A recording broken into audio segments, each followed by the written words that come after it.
Hindi daw, gusto niya daw makaptan lang. Ang langgam at ang tipaklong. Isang umaga, maganda ang sikat ng araw.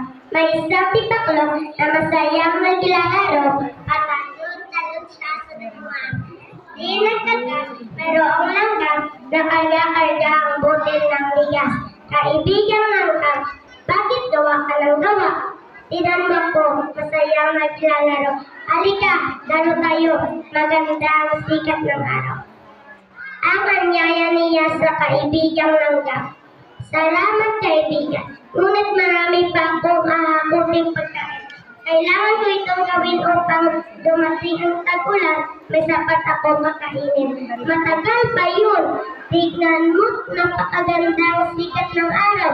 Sarap-sarap sumayaw. Halika na, pamimilit ng tipaklong. Iyon na nga, maganda ang sikat ng araw, kaya dapat tayong magtipon ng pagkain. At nagpatuloy ang langgam sa paglakad. Naiwan ang tipaklong na patuloy naglalaro sa damuhan. Maghapon siya, pasayaw-sayaw at pakanta-kanta. Sumapit ang tag-ulan. Walang makain si tipaklong. Naisip niya sa kaibigang langgam. Marami itong tinipong pagkain. Isang gabi habang naghahaponan ang langgam, nakarinig siya ng marahang atok sa pinto. Binuksan niya ang pinto. Ako'y nagugutom at giniginaw. Para matatawa, kahit kaunting pagkain ko iyong bigyan. Ang pagsusumamo ni tipaklong. Naawa ang langgam sa kaibigan. Pinatuloy niya ito. Tumama si tipaklong sa daming pagkain na intabi ni langgam. Salamat kaibigan.